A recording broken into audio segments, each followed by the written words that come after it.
Praise the lord. ప్రియమైన సహోదరులందరికీ mirror of Christ తరపు నుంచి శుభాలు. ప్రియమైనటువంటి వాళ్ళారా, మీరందరూ బాగున్నారని విశ్వసిస్తూ ఉన్నాము. విన్న వాక్యాలను తప్పకుండా షేర్ చేయండి. అలాగే పరిచర్య బహుభారం కలిగి ఉన్నది, సహకరించడానికి ముందుకు రండి. మరి ఈరోజు దేవుడు మనతో మాట్లాడుతూ ఉన్న బలమైన వాగ్దానాన్ని ధ్యానం చేసి మన జీవితాలలో పెట్టుకొని ఫలించే వారముగా ఉందాం. యెషయా గ్రంథము 40వ అధ్యాయము 31వ వచనము. యెహోవా కొరకు ఎదురు చూచువారు నూతన బలము పొందెదరు. వారు పక్షిరాజు వలె రెక్కలు చాపి పైకి ఎగురుదురు. దేవునికి మహిమ కలుగునుగాక. ప్రియమైనటువంటి సహోదరుడా, ఈరోజు దేవుని సన్నిధిలో ఎదురు చూస్తున్న మనతో దేవుడు మాట్లాడుతున్న బలమైన మాట ఇది.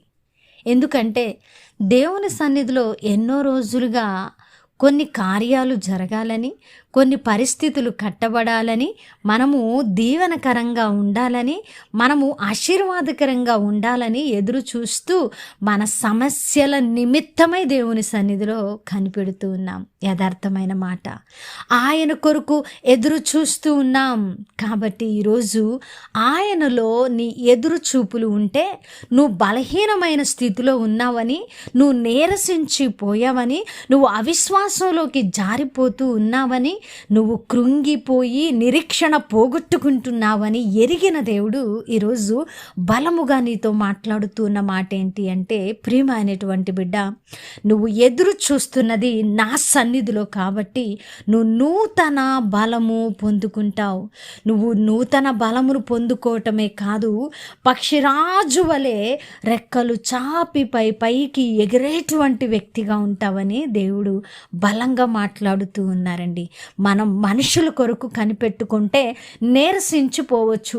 మనము మన స్నేహితులను, బంధువులను, అధికారులను నమ్మి మనము ఎదురు చూస్తూ ఉంటే మనము నీరసించిపోయి, కృంగిపోయి, సమాధానము లేని స్థితిలో పడి ఉండడానికి అవకాశం ఉంది. కానీ మనము ఎదురు చూచేది సర్వ సృష్టికర్త అయిన దేవుని సన్నిధిలో కాబట్టి ఆయన కొరకు ఎదురు చూచేవారు ఖచ్చితంగా నూతన బలము పొందుకుంటారు.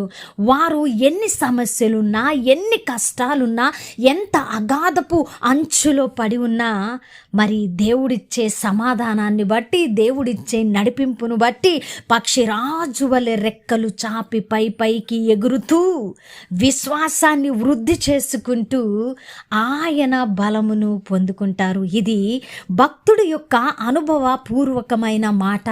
కాబట్టి ప్రియ సహోదరుడా, ఈ మాటను మనము కూడా విశ్వసించబద్ధులమై ఉన్నాం.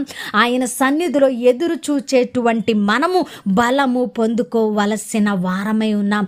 ఈరోజు నీరసించిపోయావా, కృంగిపోయావా, అవిశ్వాసంలో నిలబడ్డావా, నా బ్రతుకి ఇంతే అనుకుంటూ ఉన్నావా, దేవుని సన్నిధిలో ప్రార్థిస్తుంటే జవాబు రావడం లేదు, దేవుడు నా చెయ్యి విడిచేశాడు అని అనుకుంటూ ఉన్నావా, అది యథార్థమైన మాట కాదు.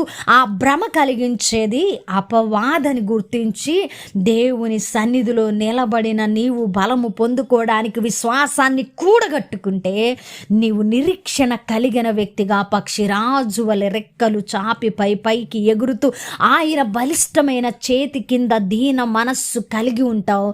నిన్ను దేవుడు హెచ్చించడానికి ఇష్టపడిన దేవుడిగా ఉంటాడు. కాబట్టి ప్రియ సహోదరుడా, ఆయన కొరకు ఎదురు చూచిన మనము ఎన్నడూ కూడా సిగ్గుపరచబడము. యథార్థమైన మాట అంగీకరించి బలము పొందుకొని పైకి ఎగురుదాం. మన సమస్యల కంటే మన దేవుడు శక్తిమంతుడని మన సమస్యల మీద మనము కూడా ఉల్లాసముగా, ఉత్సాహముగా ఆయనను స్తుతిస్తూ, ఆయనను కీర్తిస్తూ జరగబోయే కార్యముల పట్ల కృతజ్ఞతాస్తుతులు చెల్లించి మన విశ్వాసమునకు తగినట్లుగా ప్రతిఫలాన్ని పొందుకుందాం. వినవాక్యము ఫలింపు కొరకు ప్రార్థన. పరిశుద్ధుడా, ప్రేమ కలిగిన తండ్రి, అద్భుతమైన వాక్యము ద్వారా మాతో మాట్లాడి మా హృదయాలను కట్టి బలపరిచి అయా బలహీనత సమయమందు బలం ఇచ్చే దేవుడుగా నీ కొరకు ఎదురు చూసి బలము పొందుకొని పక్షి రాజు వలె ఎగిరే ధన్యతను మాకు అనుగ్రహించుమని మా హృదయాలను ఎరిగి మాట్లాడినందుకు కృతజ్ఞతలు తెలియపరుస్తూ అయా ఎవరైతే అంగీకరించారో వారి పట్ల ఈ వాగ్దానాన్ని నెరవేర్చమని, ఈ పరిచర్యకు సహకరించే వారిని దీవించి ఆశీర్వదించమని, ఎన్నో ప్రార్థన అవసరతల కొరకు ప్రార్థిస్తూ ఉండగా వారి పట్ల కార్యాలను జరిగించమని, పరిచర్యను విస్తరించమని, అయా బలపరిచి నడిపించమని ప్రార్థన నజరేయుడైన యేసుక్రీస్తు నామమున సమర్పించి అడిగి వేడుకుంటున్నాము తండ్రి, ఆమెన్. ప్రియమైన దేవుని బిడ్డలారా, వినవాక్యాన్ని తప్పకుండా షేర్ చేయండి. పరిచర్య బహుభారం కలిగి ఉన్నది, ఎంతో అవసరత ఉన్నది. ఇక్కడ మీరు విత్తితే ఫలిస్తారని చెప్పడానికి సంతోషిస్తున్నాను. దేవుని చిత్తమైతే మరలా కలుసుకుందాం. దేవుడు మిమ్మల్ని దీవించును గాక. ఆమెన్.